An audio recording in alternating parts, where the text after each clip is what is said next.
Now, item number 2, short duration discussion. Sri Ninong Iring may make a short statement on the matter regarding the delaying the payment of land compensation and acquisition in connection with construction of NFR broad gauge project from Murkong Select to Pasigat. अध्यक्ष महोदय,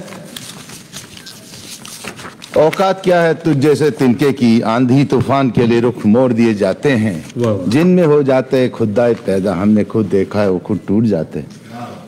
हमारे माननीय प्रधानमंत्री जी का जो सपना था कि भाई हम रेल पूरा चीन के बॉर्डर तक पहुंचाएंगे, चीन के सीमाएं तक, जो आपने कहा था अभी नहीं अभी तो 10 साल होने वाले हैं कि हमारा जो प्रोजेक्ट है मुरकोंग सेलेक्ट से सिर्फ पासीघाट जो सिर्फ 35 किलोमीटर है वहां तक पहुंचाने के लिए आपने इतना सपना दिखाया हमको, अभी तक वो अधूरा ही रह गया।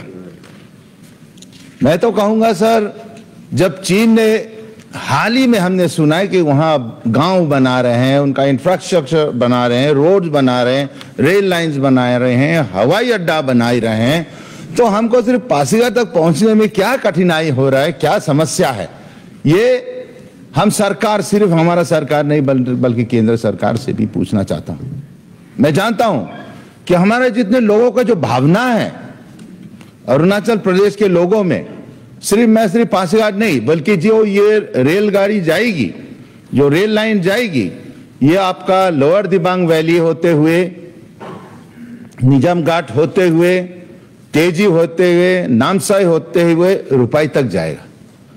तो ये जो एक ट्रेन जो एक राउंड अबाउट बनाया है, ये सिर्फ हमारा आर्थिक स्थिति को भी बढ़ाएगी।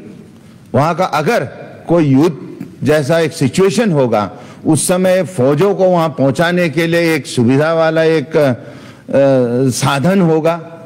तो इसलिए हमको समझ नहीं पा रहा है कि केंद्र सरकार या रेल सरकार, रेल मंत्रालय क्यों कह रही है कि पासीघाट में हम लोग वहां रेलगाड़ी को आगे नहीं बढ़ा सकता है, क्योंकि वहां हमारा जो रेट ऑफ कंपेंसेशन वो बहुत हाई है। मैं मानता हूं ठीक है, रेट ऑफ कंपेंसेशन हाई है, लेकिन अगर रेट ऑफ कंपेंसेशन का रेलवे मंत्रालय ने उसको स्वीकार किया और उस रेल का जो कंपेंसेशन रेट है उसको ऑलरेडी वो दे चुका है, अब जो बाकी एरिया है उसको देने में उनको क्या तकलीफ है। मैं जानता हूं कि शायद हमारे आदरणीय मुख्यमंत्री जी जो हो हमारे मार्गदर्शन दिखा रहे हैं और यहां सिर्फ नहीं बल्कि इवन तवांग तक रेलगाड़ी ले जाने के लिए वो कोशिश कर रहे हैं, और ये उसके लिए हम उनको पूरा हम समर्थन भी है और उनको ये काबिल तारीफ भी है कि उन्होंने जिस प्रकार से वो इन कार्यों को आरंभ किया है। लेकिन सर पासीघाट वाला केस जो है ये बहुत पुराना केस है। वो जब मैं एक सांसद था उस समय में भी उसको मैंने वहां बड़ा कहा था। हमारा यहाँ का उत्तर पूर्वी राज्य का एक रेल मंत्री था जो हमारे वो MOS थे, लेकिन वहां भी वही जवाब हम उनको पूछते थे, प्रश्न पूछते थे वहां भी। और आज इसलिए मैं पूछ रहा हूं क्योंकि हमारा वहां का जनता कह रही है कि आप अगर करना है तो देना है तो दो, नहीं उनसे मत दो। आप देखिए सर, हमारा पब्लिक हियरिंग हुआ था 16/6/2015 को, सेकेंड हियरिंग हुआ था सिले ओयान में 28/12/15 को, और उसका अप्रूवल हुआ था ईटानगर से 8 जनवरी 2016 को, 2016 को। लेकिन यही मैं कहना चाहूंगा सर, हमारा पब्लिक जब पहले विरोध किया, नहीं हमको रेलगाड़ी नहीं चाहिए, हम सब खिलाफ थे। सब लोग कहेंगे हमारा अपना खेती बाड़ी है, हमारा अपना गांव है, हमारा अपना जमीन है, इसको हम नहीं देंगे। और रेल आएगा तो एक गलत फहमी हुआ था कि इनर लाइन का क्या होगा या यहाँ बाहर के लोग आएंगे, तो बहुत अफवाह भी फैलाया गया था। लेकिन बाद में जब रेलवे डिपार्टमेंट और हमारा सरकार ने, केंद्र सरकार और राज्य सरकार ने लोगों को मनवाया कि नहीं, जो भी रेट आपका उचित होगा वो आपको हम देंगे, उसके बाद उन्होंने एक रेट तय किया और उसका उन्होंने पेमेंट किया। मैं just for short I just tell you sir, 890 रुपया था पर स्क्वायर मीटर, और बीघा में वो 11,90,000 था। उसमें था land value 100% solatium plus 12% interest, और इस प्रकार उन्होंने रेट को भेजा। तो उस समय में सर रेलवे मंत्रालय ने तो इसको स्वीकार किया। तो अब क्यों बोलता है कि रेट आपका बहुत है, इसको हम एक्सेप्ट नहीं करेंगे। अब जो जनता बोल रही है कि नहीं सर, हमको जो पहले रेट दो वो हमको दीजिए, लेकिन सरकार नहीं माना, तो हम लोग बीच में सरकार की ओर से भी गए और लोगों को समझाया। हमारा सांसद श्री तपिर गांव भी उसमें शरीक है, उन्होंने भी लोगों को समझाया और उन्होंने कहा ठीक है तब तो हमको आसाम रेट दे दो। तो आसाम रेट का क्या था, अभी उनका है लैंड रेट है उनका 463 पर स्क्वायर मीटर, तो उसमें लैंड वैल्यू है 100%, solution and factor 2 plus 12% interest. तो ये इसमें उन्होंने माना है, तय कर लिया कि इसमें हम लोग एग्री करते हैं। लेकिन इसमें देखिए सर, असम का जो रेट है उससे हमारा यहाँ 72 रुपया आसाम रेट से कम है। तो इसलिए इसमें हमको स्वीकार करने में क्या कठिनाई है, या यहाँ से रिकमेंडेशन करने में इसको क्या कठिनाई है। सर हम पहले भी बोल रहे हैं, चीन ने अपना पूरा वहां इंफ्रास्ट्रक्चर बना के आपका इवन मेचुका तक भी शायद पहुंचा दिया है, अनिनी तक पहुंचा दिया है, अंजाव मैडम तो है, उसमें तो पूरा आपका रेलगाड़ी दिखाई देते हैं वहां। तो इसलिए हमको वहां क्या तकलीफ हो रहा है। आप लुक ईस्ट बोलता है, अरुणाचल हमारा एकदम अंग है बोलते हैं, अंग है तो उसको पूरा आप मदद कीजिए ना, देने में क्या तकलीफ है आपको। अब हम यहाँ सिर्फ गुल्ली डंडा खेलते रहेंगे और वहां चीन हमारा आक्रमण करते रहेंगे, चीन का पूरा दबदबा होते रहेगा। तो हमारा अपना जो मैं शॉर्ट ड्यूरेशन डिस्कशन इसलिए मैं लाया ताकि यहां सबको अवगत करूं कि ये समस्या अगर आएगा, दैट मीन्स हमारा केंद्र सरकार हमारा ऊपर एक स्टेप मॉडरेटरी ट्रीटमेंट शायद दे रहा हो कि they don't care if the रेलगाड़ी गोस टू पासीघाट और गोस टू नामसाई। तो इसलिए इसमें मैं लोगों को भी जागरूक कराना चाहूंगा, वो भी हमको सपोर्ट करे, क्योंकि ये जो चीज सिर्फ हमारा नहीं, it will even go to Aalo, it may even go to Daporijo तक पहुंचेगा, आपका मेचुका तक भी पहुंचेगी। We want that the rail lines go right up to the borders. तो इन्हीं शब्दों के साथ मैं आदरणीय मुख्यमंत्री जी को मैं गुंजाइश करूंगा कि ये जो मुद्दा है इसको आप केंद्र सरकार से उसका आपका सलाह मशवरा करें और इसका कुछ निर्णायक एक समाधान लेकर आए। धन्यवाद सर।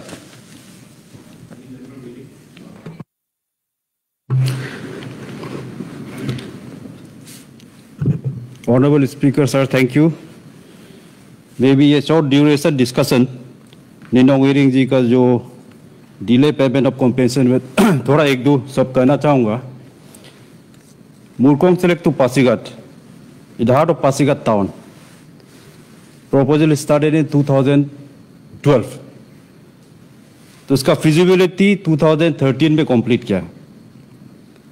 इरेक्शन ऑफ पिलर 2014 में कंप्लीट कर काफ़ी मीटिंग आफ्टर मीटिंग भी कंडक्ट किया। पासीघाट में किया, हमारा जो फेज 1 जहाँ में डिस्ट्रीब्यूट किया, रुक्सिन में भी कंडक्ट किया with participation from Indian railway officers. एक सोचने का बात यह है कि phase 1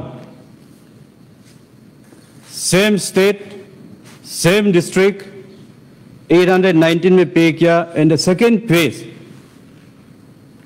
the Indian railway they are वो लोग ये बोल रहा है कि रेट हाई है। उसके बाद हमारा नेबरिंग स्टेट जोनाई, जिसको मुरकोंग सेलेक्ट भी जाना जाता है, वो लोग को भी 819 में पे किया। ये project Murkong Selek to Pasighat, then Pasighat to Parshuram Kund.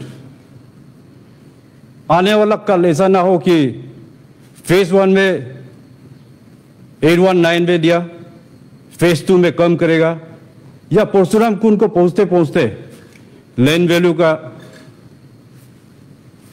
Land owners they might feel hesitated, क्योंकि इतना कम दाम हम लोग को क्यों दे रहा है, ईस्ट सियांग में ज़्यादा दिया, हम लोग को क्यों कम। इसको हमारा तरफ से भी अपील है कि गवर्नमेंट इसको थोड़ा अच्छा से गौर से देखिए, ताकि नेबरिंग स्टेट जो रेलवे मिला है हमारा ऑलरेडी फेज 1 को दे चुका है और हमारा फेज 2 को देने में इतना तकलीफ नहीं होना चाहिए। And for this I like to thanks honourable speaker, क्योंकि शॉर्ट ड्यूरेशन डिस्कशन में हमको पार्टिसिपेट करने का मौका दिया। Thank you.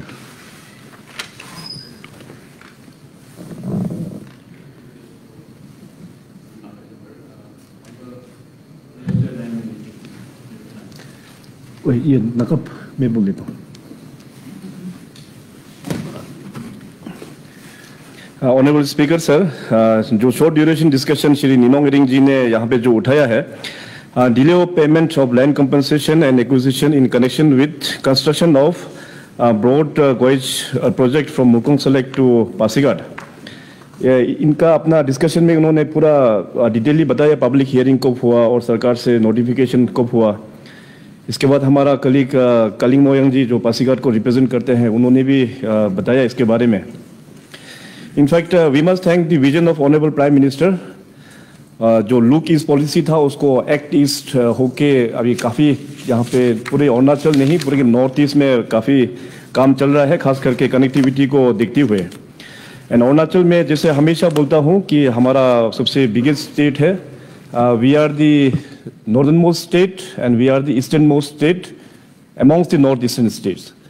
तो जोग्राफिकली भी बहुत चैलेंजिंग है और कम्युनिकेशन लेके जाना काफ़ी दिक्कत हो रहा है। यहाँ पे हाउस में 60 मेंबर्स बैठा हुआ है, खास करके जो बॉर्डर डिस्ट्रिक्ट्स जो लोग जहाँ से बिलोंग करते हैं, जो तिब्बत चाइना से बॉर्डर करते हैं, वहाँ तो और भी दिक्कत होता है। वहाँ पे PMJ रोड हो या स्टेट का ये रोड का ये उसको कंस्ट्रक्शन करना है, तो काफ़ी दिक्कत होता है वहाँ पे।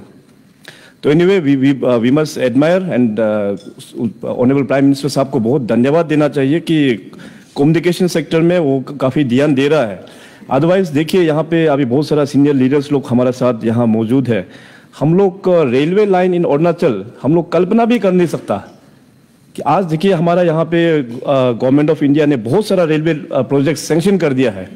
आपने जो मेंशन किया मुरकोंग सेलेक्ट से लेके पासीघाट, फिर पासीघाट से होते हुए तेजू होके परशुराम कुंड से रुपए तक, कुल मिला के ये स्टेज में रफली अभी पासीघाट से तेजू परशुराम कुंड का सर्वे होना बाकी है, सर्वे चल रहा है।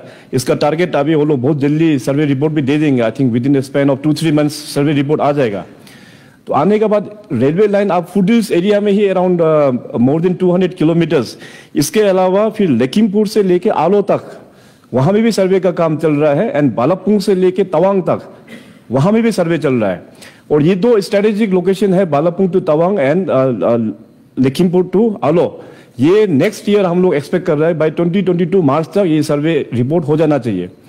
तो भारत सरकार को भी पता है कि तवांग तक में और आलो तरफ में रेलवे लाइन लेके जाना इतना टनलिंग का काम होता है, एक्सपेंडिचर काफी हाई होगा, मगर तो भी हिम्मत तो कर रहा है कि आने वाला दिनों में चाहे 10 साल हो चाहे 15 साल हो, तब तक मतलब रेलवे लाइन का कंस्ट्रक्शन खत्म भी हो जाए और कंप्लीट भी हो जाए। तो इसमें अभी आप गवर्नमेंट ऑफ इंडिया का विजन देखिए बहुत क्लियर है। तो हमारा लोगों का विजन कहाँ है? मैं बार बार वही पूछ रहा हूं कि हमारा लोगों का, अपना लोगों का विजन कहाँ है इसमें? आपने शुरुआत में जो स्टार्टिंग आपने बहुत अच्छा, आपने जो एक बहुत अच्छा डायलॉग से शुरू किया, डायलॉग का मीनिंग बहुत भारी था।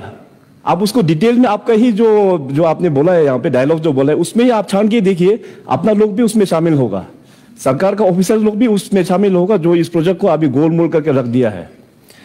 तो इसलिए अभी इस प्रोजेक्ट के ऊपर में खास करके मुरकोंग सेलेक्ट टू पासीघाट, इसमें अराउंड शायद 27-28 किलोमीटर्स का ये शायद स्ट्रेच होना चाहिए। और फेज 1 का जो पेमेंट है, फेज 1 का पेमेंट ऑलरेडी वहां पे कर चुका है। कुल मिला के around including admin charges 73 crore in just 7 kilometres. 7 kilometres railway line के लिए 73 करोड़, क्या ये हम लोग का कंपनसेशन रेट होता है? इस रेलवे लाइन को 200 किलोमीटर आगे बढ़ना है भाई, along the foot hill. Railway सरकार जरूर है, लेकिन सरकार का पास लिमिटेशंस होता है। आज रेलवे मिनिस्ट्री क्यों ऑब्जेक्ट कर रहा है? क्योंकि इतना वो लोग दे नहीं पाएगा। और गलत किसका है? गलत हम ही लोगों का है। डिप्टी कमिश्नर ने वहां से एक प्रपोजल यहाँ पे भेजा लैंड डिपार्टमेंट ने अकॉर्डिंगली उसका फाइल प्रोसेस किया, अप्रूवल भी है उसमें, तब जाके फर्स्ट फेज का पेमेंट रिलीज हुआ। गड़बड़ कहाँ हुआ? जब रेलवे लोग ने ऑब्जेक्शन किया, मैंने दोबारा फिर उस फाइल को मंगाया, देखा है तो उस फाइल में अल्टरेशन हुआ, अप्रूवल कुछ और के लिए हुआ था और डिसीजन कुछ अलग चीज में और यहाँ से कन्वे हो गया था। इसीलिए that phase 1 payment is under SIC investigation, मैंने SIC इन्वेस्टिगेशन में डाल दिया है। और फेज 2 का जो अभी जो प्रोजेक्ट है that is around 16 kilometres Likku river से लेके पासीघाट, तो वो फेज 2 का अभी है। मैंने रिसेंटली DC को एक लेटर भी लिखा है कि उसको मतलब आसाम का रेट को भी भूल जाइए, we should go with a fresh mind कि जेन्युइनली हम लोगों को कितना वहां पे पेमेंट करना चाहिए। और प्रैक्टिकली जो स्टेट गवर्नमेंट ने जो नोटिफाइड रेट है for agricultural land as per government rate that is 150 rupees only, 150 rupees per square metre अपना पासीघाट एरिया के लिए। तो लेकिन पहले जो दिया है आपने ठीक बोला है, अराउंड 891 पर स्क्वायर मीटर करके हम लोगों ने पेमेंट कर दिया है वहां पे। तो ये सब जो गड़बड़ी है, because our public are very innocent, public बहुत इनोसेंट है, उसको गुमराह करता है अपना ऑफिसर लोग। तो फाइल में भी मैं देखा हूं ओवर राइटिंग फाइल किया, वहां पे बाद में हम लोग ने जो लिखा था उसको भी करके फिर ओवर राइट करके लिखने का हिम्मत ये कौन कर सकता है? अपना ही ऑफिसर लोग करता है। तो एक बार ये फेज 1 का इन्वेस्टिगेशन आने दीजिए। टिल सच टाइम मैंने अपना MP साहब तबरीगांव जी को भी रिक्वेस्ट किया था और वहां के लेजिस्लेटर सभी को मैंने रिक्वेस्ट किया था कि इसको एक ब्रॉडर वे में हम लोगों को देखना होगा, क्योंकि फुटहिल एरिया में अभी हम लोगों का मेन जो पोटेंशियल एरिया है वो फुटहिल एरिया है। हम लोगों का काफी इकोनॉमिक एक्टिविटीज वहां पे होने वाला है। आप लोगों का जितने भी हमारा फुटहिल्स के जो लीडर्स है, वहां के पब्लिक्स जो लोग है, वहां देखिए रोड्स इतना अच्छा बन गया है, हाईवे बहुत अच्छा बन गया विदाउट एनी कंपनसेशन। तो आज कंपनसेशन का चक्कर में railway line is the biggest means of communication, ये हम सब जानते हैं। एक बार रेलवे लाइन आने का बाद वो जगह का पूरा सिनेरियो चेंज हो जाएगा। तो इसलिए इसको हम लोग दोबारा अभी सरकार बहुत गंभीर से इसको हम लोग इसको ले रहा है। और फेज 2 का जो लैंड एक्विजिशन प्रोसेस जो है उसको DC को ऑलरेडी हम लोग ने लिख दिया है कि इसको नया तरीका से लेने के लिए। और फेज 1 का जब इन्वेस्टिगेशन रिपोर्ट जब आएगा तो उसमें क्या फाइंडिंग्स है उसको भी लेके हम आप लोगों के साथ में हम चर्चा कर लेंगे। तो मैं कुछ इसमें बोलूं सर? प्लीज प्लीज सर, ये जो आपका जो ख्याल है उसके लिए हम लोग पूरा समर्थन करते हैं। और हम एक सुझाव मैं देना चाहूंगा सर, ये जो रेलवे लाइन है शायद इसमें आप जैसे ने कहा कि शायद हमारा अपना डिपार्टमेंट में कुछ खामियां हुई है, तो उसका एक रीसर्वे करके, क्योंकि जो ट्रेन लाइन अभी जो जा रही है ये एक सांप का जैसा से करके जा रहा है कि जिस थोड़ा पावर में है या कुछ इंपॉर्टेंट आदमी है वो अपना अपना तरफ खींच लिया और जो ट्रेन ऐसा जा रहा है। तो in fact if you can make it straight, अगर उसको सीधा ले जाए, जिसका भी माटी हो, जिसके पल्ला पड़ता है, क्योंकि सब तो पहले उसको रिजेक्ट किया था हम लोग नहीं देंगे, लेकिन जिस प्रकार से कॉम्पेंसेशन आया उसी का लाभ में या उसका लोभ में अभी सब अपने अपने एरिया में टान के ले जा रहे और पूरा ट्रेन लाइन जो है वो एक सांप जैसा जा रही है। तो इसके लिए भी आप, क्योंकि आप ठीक कहा कि हमारे ऑफिसरों के बीच में ये गड़बड़ हुई थी, लेकिन जो ऑफिसर गलत किया है सर उसके लिए तो मेरा यही कहूंगा इस हाउस में, इस सदन में, क्योंकि यू आर लीडिंग एस, आपका पूरा आपका हम साथ है, विश्वास है, पूरा हम लोग विकास आपके साथ है। लेकिन यही चीज है कि सर आप थोड़ा सा लोगों अपना जो ऑफिसर्स हो उनको आप अपना काबू में रखिएगा। I am sure that we will be able to do it, but I think जैसा हमारा आदरणीय सांसद जी है उनको आप उनके नेतृत्व में कमिटी बना दो। Kaling Moyong can be there, I be there, केंतोरिना can be there, लंबोताइंग can be there और even करिको can be there. So we can make a team करके हम लोग लोगों को भी समझाएंगे कि आप सही बोला है sir, why are we only after compensation, it is true, but compensation जो हक है उनको भी सर हम लोग देना चाहिए शायद। I think we should at least approve that sir. Thank you sir. Honourable speaker sir, honourable member का जो एडवाइस उनका था इज वेल टेकन। और जैसे बोला है कि ये हमारा बहुत प्रायोरिटी एरिया है, तो इसको हम लोग जल्दी इसको हम लोग रिजोल्व करने का पूरा कोशिश करेंगे। और जहाँ तक आपने जो अलाइनमेंट का जो बात किया है रेलवे बोर्ड के साथ में, फिर इसका हम लोग दोबारा एक बार मीटिंग बैठेंगे। तो उस जो मीटिंग होगा तो मैं रिक्वेस्ट करूंगा कि उस सेक्टर के पूरा MLAs भी हमारे साथ बैठने के लिए। और जहां तक जो ऑफिसर्स का जो इन्वॉल्वमेंट का बात है, देखिए अभी पब्लिक सर्विस कमीशन को हम लोग ने स्ट्रेंथन कर दिया, स्टाफ सिलेक्शन बोर्ड को हम लोग गठन कर दिया। अभी हम लोग यहाँ जितने भी जो लोग बैठा हुआ है, including my own colleagues minister, हम लोग नौकरी दे तो नहीं सकता पर नौकरी खा सकता है अभी। तो डेफिनेटली जो लोग करप्शन में इन्वॉल्व होगा, डेफिनेटली हम स्ट्रिक्ट से स्ट्रिक्ट एक्शन लेगा। क्वेश्चन आवर्स में भी मैं इसको रिटरेट मैं वादा किया था, अभी भी मैं इसको वादा करता हूं, जो भी गवर्नमेंट ऑफ अरुणाचल प्रदेश के ऑफिसर्स, तनख्वाह लेने वाला जो भी है, करप्शन में जो लोग प्रैक्टिस होगा उसको हम छोड़ेगा नहीं। Thank you.